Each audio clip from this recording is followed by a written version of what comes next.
이 경전을 쓰고 출판하여 받아들이고 읽고 외워서 널리 해석하여 주는 일이겠는가. 이 정도로 이제 금강이 어떻게 보면 여러분이 와, 이 좀 설명이 과장되었다 할 정도로 굉장히 어떻게 보면 과장법을 많이 쓰고 있죠. 그냥 여러분 여러분 집에 금덩어리가 한 1kg짜리가 한 5만 개 있으니까 그 5만 개를 다 이웃 사람들에게 어려운 사람에게 나눠주면 공덕이 되겠죠. 그러나 5만 개가 아니라 50만 개, 5억만 개의 금덩어리를 1kg짜리를 하나씩 나눠주는 그 공덕, 복덕도 굉장하겠지요 하면서, 그러나 이 금강경의 우리처럼 말해서 한 부처님 말씀 한 구절만이라도 남에게 전달하고 전법할 것 같으면 그거는 비교할 수 없을 정도로 더 큰 공덕이 된다 이거죠. 그 말씀을 이제 부처님이 하시는 거지. 이해되죠? 그런데 단순하게 한 구절 설명하는 것뿐만 아니라 내가 쓰기도 하고, 그 쓰는 걸 뭐라 하죠? 사경. 우리는 보통 여기 우비스님도 설명 아까 나면서 어떻게 보니까 해놨던데, 우비스님께서도 뭐라 해놨냐면 일반 지금 세상 사람들은 사업도 안 되고 어렵고 아이가 이번에 수능 시험 합격해야 되고 이럴 때 누가 어떤 스님이 그런데 금강경을 매일 쓰면 좋은 일이 있다라고 하니까, 세상 사람들은 어떻게 보면 금강경하고 관계없이 단순한 나에게 복이 된다는 그 한 생각만으로 집안이 편안해지고 부부간에도 문제가 없고 모든 것이 순조롭게 이루어진다. 나의 한마디로 소원이 성취된다는 거기에 초점만 맞춰서 우리들이 이 금강경을 또 대한다는 거죠. 금강경은 그런 뜻이 아니잖아, 그죠? 그야말로 아닌데도 불구하고 오늘날 21세기에도 금강경 책에 나와 있는 거 관계없이 끊임없이 독송하고 독경하고 뜻을 음미하고 해설을 또 읽고 왜 이런 말씀하셨을까 깊이 통찰하고 사유하고 그런 단계로 넘어가야 되는데, 그러면 일치하지 아니하고 그냥 단순한 그 믿음의 측면으로만 접근하는 거지. 금강경을 매일 하루에 한 번씩 읽으면 업장이 소멸된다 했다라는 측면, 복이 된다고 했다는 측면으로만 접근하는 거죠. 그런 것은 우리가 금강경을 배우는 입장에서는 지양해야 되겠죠. 자, 또 넘겨봅니다. 자, 181조 폈죠?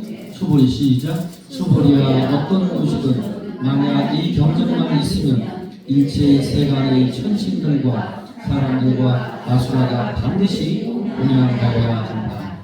마땅히 알라. 이곳은 곧 부처님의 탑을 모시는 곳이 된다. 모두들 반드시 공경하고 예배하며 주의를 돌면서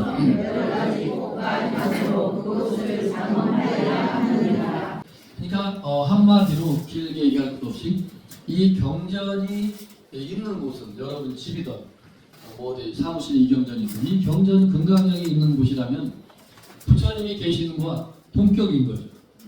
부처님 사리를 모셔놓은 것과 또 조금도 다르지 않는 동등하다는 거죠. 이 금강경이 있는 곳은 그 정도로 이제 이 초기에 대승불교가 시작하면서 이 금강반야 바라밀경이 또 세상에 유포되면서 이 초기 대승불교권에서 이 대승 시초의 이 경전에서는 철저하게 그 절을 짓고 기복 복을 빌고 그것도 중요하지만 우리들에게 어떤 면에서는 또 거두절미하고 반야 지혜에만 오직 초점을 맞춰서 지혜에만 눈을 뜨도록 이 금강경은 가르쳐주고 있는 거예요.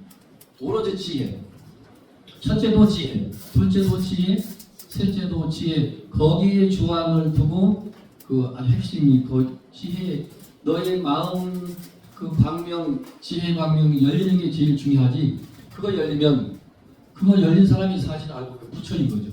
그러니까 이 금강경이 있는 것도 부처님이 계시는 거와 부처님 사리탑 또 있는 거와 동격으로 말하지만 엄밀히 말하면 금강경에서 끊임없이 말하는 반야바라밀, 지혜바라밀, 지혜의 눈을 뜨는 것 그 외에는 금강경에서는 그 일반적인 그런 모든 그 공덕을 짓고 복덕을 짓고 요즘식으로 말하면 나눔을 실천하고 어려운 사람 도와주고 다 좋은 일인데 그거 자체를 무시하거나 그 낮춰보거나 그런 의미는 아니에요. 사실은 그거보다 더 급한 게 너의 마음의 눈을 떠야 된다는 말은 건강에 없지, 그죠? 그런데 그걸 널리 해석해 보면 너의 마음의 눈을 뜨는 게 급한 거지. 그러니까 금강경을 부지런히 사구계를 읽으라는 것은 우리들에게 반야 시해에 눈을 뜨게 하기 위해서 부처님께서 끊임없이 처음도 중간도 끝도 계속 사구계를 계속 말씀을 하시면서 사구계만이라도 끊임없이 사구계가 쉬운 말로 사행시라고 그랬죠. 그 네 구절이 시 형식으로 만들어져서 사구계를 하는데 거기에 이제 관심을 갖고 자기 마음에 눈을 뜨게 하는데 이 금강경은 처음부터 끝까지 있는 거예요. 그래서 계속 극적으로 비교해요. 지구도 아니야. 우주도 아니야. 우주보다 천억만배 더 넓은 우주. 그거를 자 따라하십니다. 삼천대천세계.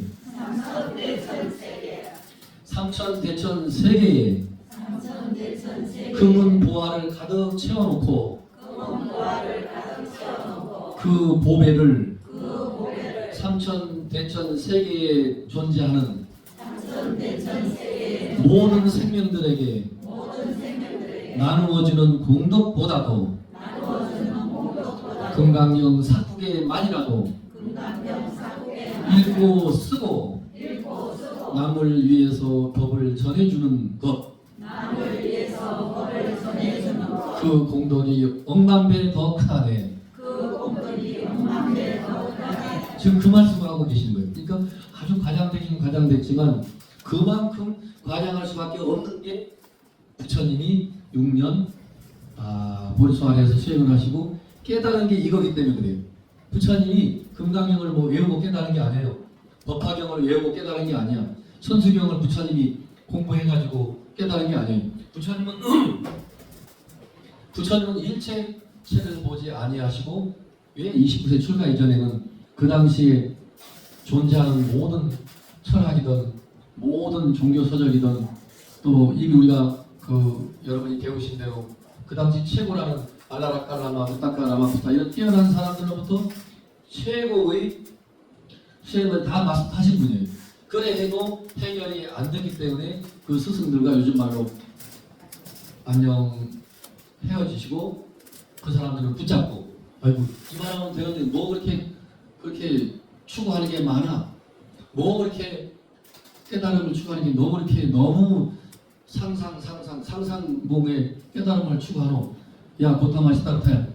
그만하면 내 후계자로서 이 인도 천하에서 위대한 스승으로 존경받고 사는 데하고 진짜 없는데 왜 그래 하고 그 두 양반뿐만 아니라 수많은 부처님을 만났던 그 당시 뛰어난 영적인 지도자들이 다 붙잡았는데 부처님은 과감하게 아닙니다. 또 그동안 배우고 감사하다 인사드리고 홀로 보리수아래에 가서 끝없이 사유하고 통찰하고 통과해서 깨달은 게 이 금강경에서 말씀한 반야라는 거죠. 그러니까 여러분이 결국은 이 금강경 읽어보면 이와 같이 엄청난 극적인 대비를 하는 거죠. 삼천대천세계에 가득 채워서 보배를 나눠주는 공덕도 훌륭하겠지요. 그러나 그 공덕보다도 반야의 눈을 뜨는 그것이 더 중요하다는 거죠. 여기서는 반야의 눈을 뜨는 게 더 중요하다는 말은 없죠. 그 사구계만이라도 쓰고 읽고 남에게 전해주고 그 공덕이 더 크다 하지만 그 속에는 우리들에게 반야의 즉 지혜의 눈을 뜨라는 거예요. 지혜의 눈을 떠라. 그 말씀이 그 이 행간의 글 속에 다 있는 거죠. 공부를 해보니까 뭐 이런 부분이 좀 궁금하다. 네. 네, 지금 하십시오. 네네. 우리. 네. 제가 설명을 먼저 놓치고. 네, 뭐. 중생은 원력으로 태어나고. 보살은 원력 소생. 보살은 원력으로 태어나고. 보살은 이 땅에 오시고 싶으면 오시고 가시고 싶으면 가시니까 불교 문자는 멋있는 원력 표현이지. 그냥 오늘날 현대어로 말하면 자기 마음대로 자기 의지대로 태어난다는 뜻이죠. 보살. 보살은 업이 없으니까. 금강경식으로 말하면 아라한과를 다 성취한 사람이니까. 자, 질문해 주십시오. 다섯 시간. 50분에 끝낼게요.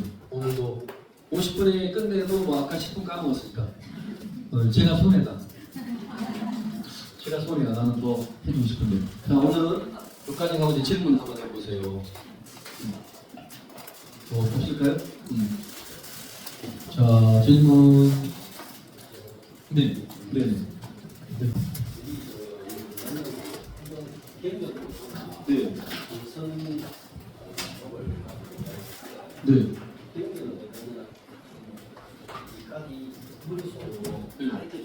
그렇죠. 그다음에 서로 통해서 서로 감면에 들어가서 네. 대상 보여줬습니다. 네. 네. 때로는 경고 공포에 이게 자체가 선선하는데 방해가 있습니다. 그래서 그거를 어떻게 물론 이제 경선을 이제 공개하고 작용하고 하면서 장미의 연구 선생님에 빠지는 있습니다. 네. 그걸 오히려 어떻게 보면 멋진 질문. 그래서 이거를 이제 최종적으로 나의 이제 내 자신을 격침을 하기 위해서는 네. 경력과 이 점수를 이렇게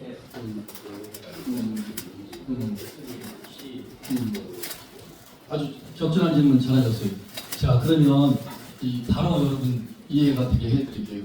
이게 지금 저는 우리 박동학 거사님 같은 질문이 많았고, 그래서 거기에 대한 답도 많은데, 이 금강경은 육조해능 스님을 우리가 늘 들먹거리죠. 육조해능 스님 자신이 참선을 하고 삼면을 성취해서 깨달음을 이룬 게 아니에요. 그래서 금강경을 즉각적인 깨달음의 경이라 한다고. 도노경이라 했죠. 도노경. 잘 들어보세요. 도노경. 길게 얘기 안 해도. 그래서 육조해능 스님은 일평생을 713년도에 돌아가실 때까지 70몇 세를 사셨는데 항상 모든 사람들에게 참선을 해라, 삼면을 이루라 이런 말씀 없어요.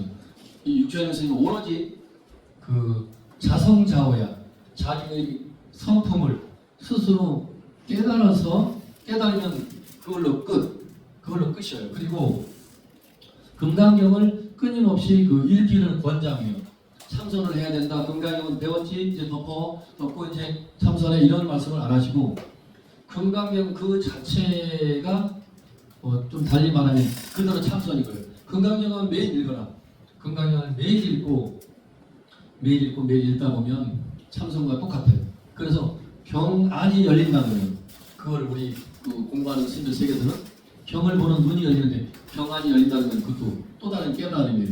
그래서 어떤 사람들은 참선을 하고 깨달아야 더 큰 깨달음이 오고 책을 보고 깨달으면 뭐 깨달음이 뭐 깊지 않다 이런 말도 또 하는 사람인데 그렇지는 않고 그건 똑같아요. 그리고 금강경 육조 스님을 중심으로 해서 이거는 끊임없이 널리 선양하고 금강경을 펴는 그 역대로 모든 사람들은 특히나 우리 선종은 이 특히 중국에서 발달한 화두선이라든지 중국에서는 그 이후에도 어떻게 나가냐면 선정을 다른 말로 마음 집중이죠. 선정 그 삼매를 성취해야지. 그래서 정이 먼저고 선정 후해 따라서 선정 후해 선정을 먼저 닦아야지 그 다음에 그 삼매를 성취한 그 결과물로서 지혜광명 해가 나타난다라고 그렇게도 보통 많이 해요. 그런데 이 육조 스님 가르침뿐만 아니라 금강경에서는 그렇게 딱 집어서 말은 안 했지만 바로 단야에만 눈을 뜨면 그뿐이야. 그러니까 선해 후정인 거예요. 자, 따라서 선해 후정. 해가 바로 단야예요. 단야가 먼저인 거야. 금강경 정신은. 그 육조 스님의 정신도 그렇고 선해 먼저 선자. 지혜가 단야가 먼저이고 그 다음에 그 선정은 그 나중 일인 거죠. 이렇게 또 이제 우리가 그 설명도 이제 합니다. 해가 먼저고 선의 후정, 정이 나중이다 이렇게 하고 또 금강경과 육조단경을 중심으로는 끊임없이 그 정적인 명상 참선을 하고 고요히 좌선을 위주로 한 그 선정주의를 그 우리 육조당경을 특히 보면 철저하게 육조 스님이 그걸 깨부숴요. 그냥 두드러 깨부숴요. 그래서 어느 지상이라는 어느 그 제자가 실제는 오조홍인 스님의 수제자였는데 그 신수 스님이라고 나중에 육조 스님 당대에도 그 육조 스님보다 더 훌륭하셨기 때문에 중국 그 시절에 세 사람의 황제의 스승 역할을 해요. 그 신수 대사가 그런 위대한 신수 제자인데도 그 신수와 육조현영 스님은 사형사제인 거죠. 그런데 난다긴다는 위에 박사 같은 신수 스님에게 육조의 맥을 전달해주지 않고 24살짜리 도범물이 총각한테 오조가 법을 전해주잖아요. 그게 이제 또 이 선종의 그 특이한 이제 점이 있는 거죠. 아니 뭐 아무것도 모르고 뭘 깨쳤다고 뭐 법을 전해줘? 이럴 수 있는데 이 신수 스님이 말년에는 제자를 육조 해영 스님한테 보냅니다. 야 이놈아, 네가 가서 나는 나이도 늙었고 오종인 스님께서 그 육조 해영 대사한테 법을 전해줬으니 네가 가서 나를 궁금하게 기다리게 하지 말고 한 달이든 두 달이든 한 달에 달려가서 육조해영 스님이 뭐라고 법문을 하나 잘 들어보고 육조해영 대사의 그 법문을 나의 그대로 암송해서 듣고 싶다. 전에 빨리 와라. 그리고 보낸다는 거 아니에요. 육조당경 제가 직접 읽어보니까 그래서 맨날 며칠이고 객스님처럼 와서 육조스님의 법문을 듣는데 육조스님께서 지금 이 자리에 법을 훔치러 온 사람이 있다 그래요. 법을 훔치러 온 사람이 있다라고 보이니까 보이는 거죠. 지상인가 이 스님이 이름이 정확하진 않는데 지상이라는 이 스님이 얼른 답장하고 스님 죄송합니다. 사실은 제가 그 오조홍인 스님이 보내서 스님의 육조해영 스님의 법문을 좀 듣고 와라 해서 제가 그동안 맨날 며칠 스님 법문을 들었습니다. 제가 사실은 솔직히 말씀을 안 드리고 이렇게 앉아 있었습니다 하니까 육조해영 스님이 괜찮다라고 하고 그래 그럼 너희 스승 신수대사는 평소에 제자들에게 어떻게 법을 가르쳐 주느냐라고 물어요 먼저. 그러니까 이 지상이라는 스님이 그럽니다. 예, 우리 스님은 선정주의야, 선정.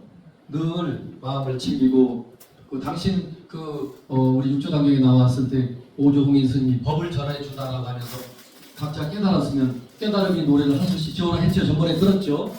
그랬을 때 오조홍인 스님 신수대사 했던 그 멘트 그대로요. 몸은 깨달음에 나무고 마음은 거울 것 같다. 그러니까 마음은 거울 것 같은데 거울은 그 때때로 먼지를 털지 않으면 먼지가 뿌옇게 끼면 사물이 비치지 않을 거냐. 그렇죠. 우리 마음도 거울과 같은 것이니 늘 게으르지 말고 자나 깨나 찰나찰나 늘 부지런히 게으르지 말고 마음을 잘 챙기고 마음에 뭐 때가 끼었으면 번뇌 108번뇌든 84,000번뇌든 번뇌의 먼지를 털고 그렇게 해야 된다라는 가르침이잖아요. 똑같아요. 이 지상이 우리 스님은 늘 선정을 말씀하시고 그걸 이제 오로지 선정 중심이죠.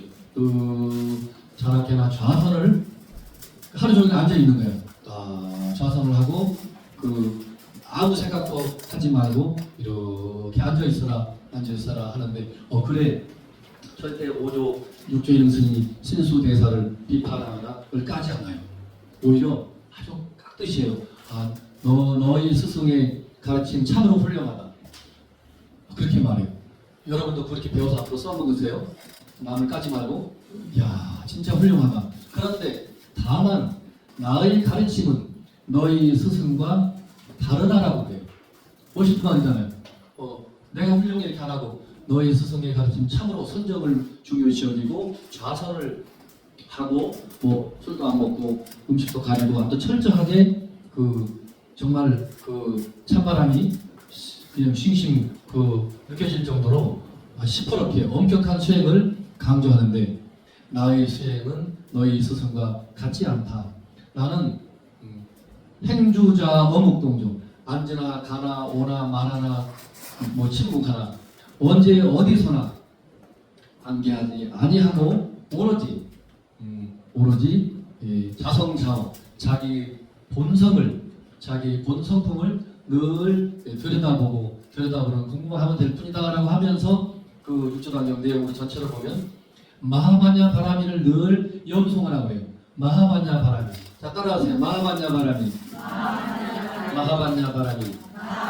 그래서 이게 우리 근래에 돌아가신 한 20년 전에 그 30년 전에 광덕 스님 같은 경우가 이 육조단경을 그대로 실천했어요.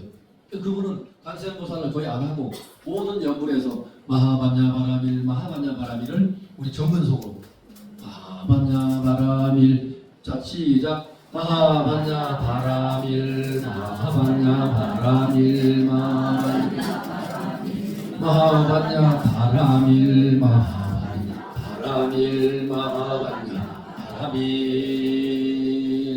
이 마하반야 바라밀만 끊임없이 광덕 스님은 평생을 제자들에게 염송을 해요. 그래서 대부분 스님들이 왜 다 절쯤마다 석가모니를 지장보살, 관세음보살, 불보살님 명호를 부르고 기도를 하는데 우리 광덕 스님은 왜 마하반야 바라밀을 하라 할까? 좀 다른 사람들과 특색 있게 다른 절과 특별히 저러시라 그러는데 알고 보면 발끝부터 머리끝까지 육조 해능 스님을 너무 좋아해요. 그래서 육조 해능 스님의 육조 단경을 그 오늘날 이제 세계적으로 널리 알려져 있는 도난본 육조 단경 말고 그동안 유통됐던 덕이본이라는 중국의 몽산 덕이라는 스님에 의해서 다시 재편집돼서 발간된 육조 단경을 근본본자 책본자 써서 덕이본 그래요. 한번 따라하세요. 덕이본. 도난본. 오늘날 도난본이 가장 오래된 이제 그 책인 거죠. 도난본이 그 한 1000년 동안 중국 저는 안 가봤지만 도난 섣불 속에서 공자 맹자 책 포함해서 모든 책들이 그 속에서 잠재가 있었던 거예요. 어떤 나라의 임금에 의해서 어떤 문화를 파괴하고 이 모든 종교 철학 이런 서적들 필요 없어 그러고 다 불질러 버리고 할 때 아이고 안 되겠다 해서 그래도 의식 있는 사람들이 다 수천 수만 원을 끌어모아다가 그 도난불 속에다 넣었는데 그것도 서양의 학자들이 어떻게 하면서 이제 발견돼서 그거를 다 걷어내니까 그 진흙 속에 덮여있는 속에서 굴이 뭐 수백 개. 저는 가보신 분 여기 손 들어보세요. 도난굴 없으시면 나타난 거예요. 근데 거기 보니까 오늘날 유통되고 있는 그 육조단경은 이렇게 두껍다면 도난본 육조단경은 요거 3분의 1밖에 안 되는 거예요. 그러면 그 후대의 스님들이 거기다 가필 더 추가한 거지. 육조 스님이 하신 말씀이다 그러고 그 수많은 제자들이 추가한 거죠. 근데 우리 광덕 스님은 덕이본을 중심으로 번역을 했는데 이 서문을 그리고 그 전체를 요약한 이 태제라 그러죠. 이 덕이본 육조단경은 이러이러한 그 주장을 하고 있다. 육조단경은 이러이러한 내용입니다. 육조 스님이 주창하고 내세우고 핵심으로 우리들에게 드러낸 핵심적인 가르침이 뭘까? 그것을 한 20페이지 정도 분량으로 잘 해놨어요. 그리고 보면 육조 스님의 결론적으로 선은 따라서 육조 스님의 선은 행동선이다. 활동선이다. 그러니까 정적인 선이 아닌 거죠. 우리 박두가 거사님이 질문 잘하셨는데 이 오늘날 지금 한국 불교를 포함해서 화두 참선이 됐건 중국에서 송나라 이후에 정형화된 이 참선법으로에 의하면 우리가 좌선을 중시하고 화두를 들고 이목고 하루 10시간 20시간을 끊임없이 집중해서 하다 보니 부득불 왔다 갔다 걸어다니면서 하면 정신이 집중이 안 되니까 좌선을 강조했던 거죠. 그러나 그때 원형으로 올라가면 그 송나라가 아닌 당나라로 올라가고 육조 해능 스님 당대까지 올라가게 되면 육조당경 어디에도 죄송한 얘기지만 화두 들으라는 말은 없다 이 말이죠. 근데 그런 어떤 원형은 있어요. 그 원형이 있어요. 그리고 이 원형 한마디만 하고 끝낼게요. 육조 해능 스님의 10대 제자 가운데 가장 뛰어난 수제자 한 명이 자 따라하세요. 남학회양선사. 남학회양선사. 남학회양선사. 회양이다. 남학회양선사. 이분이 공부를 엄청 한 스님이에요. 엄청 한 스님인데 도를 깨치지 못했어요. 근데 저 남방의 육조해능 스님이 도를 깨달아서 육조 다 하니 찾아갑니다. 오늘같이 이렇게 백양사 대웅 금강정 원통전 불교대에서 강의 법문을 다 하고 있는 것처럼 계시는 거지. 근데 저 밖에서 문을 열고 남학회양 선사 젊은 수행자가 들어오더니 인사를 하고 또 서 있는 거예요. 그러니까 육조해능 스님이 질문합니다. 이게 선의생에서 이렇게 질문해요. 따라서 이 어떤 물건이 이렇게 왔는고. 그게 이목고 화두의 원형이에요. 이 어떤 물건이 이렇게 왔는고. 그 한마디에 그 박사하고 공부를 그렇게 많이 한 사람이 설명하면 될 거 아니에요. 어떤 물건이요? 저 남학회양입니다. 저 어디 저 북방에서 왔습니다. 어떤 물건이냐고요? 저는 누구입니다. 누구로서 스님에게 법을 배우러 왔습니다. 또 도를 배우러 왔습니다. 할 말이 많겠죠. 그런데 갑자기 귀머거리가 되고 봉사가 된 것처럼 한마디도 못해요. 이 어떤 물건이 이렇게 왔는고. 그 한마디에 맥을 못 추고 8년 동안을 육조해능 스님 옆에서 우리 같으면 이제 해인사 선원, 통사 선원에서 같이 어른을 모시고 이제 최고의 방장 스님이니까 도인 스님을 모시고 이제 공부를 합니다. 8년을 이 어떤 물건이 왜 내가 나한테 저 도인이 이렇게 질문했을까? 이 어떤 물건이 이렇게 왔는고? 아니 뭐 금강경, 귀실론, 능강경을 다 외우는 박사 스님이 그 답을 못 찾는 거예요. 이 사람인데 그죠? 사람한테 이 어떤 물건이 이렇게 왔는고. 8년을 말을 못하고 모시다가 8년 후에 깨닫습니다. 드디어 스님을 시중하게 들고 옆에서 보필도 하고 또 거들어주기도 하고 또 원체 똑똑한 천재 스님이니까 육조해능 스님을 거들어서 많은 법회도 옆에서 주관도 하고 하지만 일체 도와 관련돼서는 더 이상 질문을 못해요. 거기서 더 이상 이거 한 장 딱 넘기고 여기서 막히니까 더 이상 금강경을 넘기고 싶지 않는 것처럼. 이게 뭔 소리야? 난 더 이상 페이지 안 넘길 거야. 이거 이 1장부터 막히네. 이 식인 거죠. 이거 어떤 거예요? 찾아갑니다. 스님, 8년 전에 제가 처음 왔을 때 저한테 그러셨죠? 이 어떤 물건이 이렇게 왔는고 그러셨죠? 그래, 내가 그랬지. 다시 물어주십시오. 그러니까 육조해능 스님, 그래, 이 어떤 물건이 이렇게 왔는고 그래요. 그러니까 남학회양 스님이 그럽니다. 설사, 따라하세요. 설사. 한 물건이라 해도 맞지 않습니다. 그렇게 답을 해요. 그러니까 육조해능 스님이 그 한마디를 듣고 바로 센 질문을 합니다. 따라하십니다. 도리어 닦아서 증득할 게 있느냐? 한 물건도 설사 한 물건이라 해도 맞지 않습니다. 스님 하겠죠. 그러니까 육조해능 스님이 벌써 도를 깨달은 걸 알아요. 알지만 시험 삼아 던지는 것을 불교 전문용어로 따라하십니다. 거량, 덕거량이라고 하는 거예요. 스승이 제자한테 한번 쓱 한번 다리를 걸어보는 거죠. 요놈이 진짜 깨달았다. 또 스승도 제자도 스승한테 한번 역으로 질문도 하는 거죠. 설사 한 물건이라도 맞지 않습니다. 그래. 그렇다면 네가 그 좋은 걸 얻었구나 그겁니다. 그래 그럼 다시 물어볼게. 그 좋은 걸 네가 얻었는데 깨달았다는 그 말에 금강경을 반야를 얻었어. 그래? 그 좋은 고배를 네가 얻었구나. 근데 한 번 더 물어볼게. 그 네가 얻은 그 보물, 보배 그것은 닦아서 수행을 해야만이 증득할 수 있고 얻어지는 것이냐라고 물어요. 이해되셨죠? 네. 그러니까 남학회양이 멋진 답을 합니다.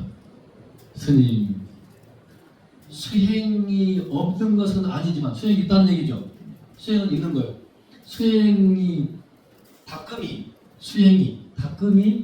없다 할 수는 없지만 따라하십시오. 수행이 없다고 할 수는 없지만 그 자리는 오염시킬 수 없는 그 자리입니다.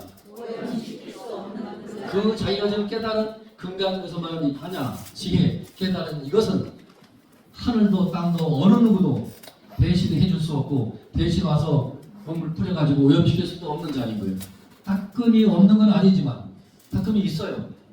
있겠지. 그러나 닦는다? 닦지 않는다와 아무 관계 없다는 거지. 그 자리는 본래 그 불성이라는 그 마음자리는 뭐 닦는다고 그게 더 빛나고 안 닦는다고 그게 덜 빛나는 게 아닌 거지. 이게 이제 이론으로 이렇게 설명하면 저처럼 쉽게 설명해 주지만 그 당시 선지 세계에서는 이런 설명을 이제 금기시해요. 이런 설명을 그래서 선사들이 이제 나중에 이 점점점 당송 원명청 당나라 송나라로 넘어오면서부터는 더 엄격하게 설명을 선에 대한 그 해석을 금기시해요. 그거 해석하면 그 사람을 눈을 멀게 하는 거야. 눈을 멀게 하는 남북해양처럼 8년을 요구해야 되겠죠. 어째서 이 어떤 물건이 이렇게 왔노? 왜 나한테 이 어떤 물건이 이렇게 왔노? 라고 하는 게 중국 화두선의 원형이 됐다 이 말이죠. 그러면서 송나라로 보면서 일명 우리가 알고 있는 1700가지의 화두가 막 만들어져요.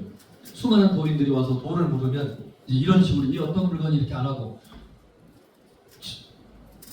달마가 왜 중국으로 왔습니까? 서쪽에서 너 앞에 잤나보다. 부처가 뭡니까? 동쪽산이 무리로 걸어간다. 이런 식으로 이제 그 기상천외한 그 답을 도인들이 주면서 그 6조 이후의 후대의 그 선수행자들에게 막다른 볼먹으로 더 이상 물러날 수 없는 절벽으로 그걸 민다고 표현해요. 이 뭐 책을 주면 요래도 해석하고 저래도 해석하니까 그런 설명을 다 잘라버리고 야 금강경 읽으면 돼 이런 소리도 안 하고 부처가 뭡니까? 동쪽산이 무리로 걸어간다. 동산 수상해. 동쪽산이 무리로 간다. 부처가 뭐냐고 그러는데 왜 동쪽산이 무리로 간다 했나라고 완전히 우리의 의식을 아무 더 이상 답이 없는 아주 막 최고의 절벽 궁지로 우리를 몰고 간 거죠. 우리들이 거기에 이제 몰입을 해서 어째서 동쪽산이 무리로 간다고 했을꼬 하고 그 하나의 마음을 모으는 거. 그게 이제 우리 박두가 거산이 아까 질문한 것과 같은데 이제 선정이 되는 거예요. 그거 자체가 몰입을 해서 쭉 어째서 그 물음표 퀘션 마크 하나 만들고 어째서 하다 보면 그게 이제 선정으로 깊이 들어가면서 최종적으로 우리 선종에서 말하는 그 화두에 대한 이제 그 답이 나오겠죠. 그것을 이제 깨달음이라고 그렇게 표현합니다. 우리 박두가 거사님이랑 박수 한번 쳐줘봐요. 멋진 질문을 해서 제가 여기까지 설명을 했습니다. 오늘 모두 수고했습니다. 수고했어요.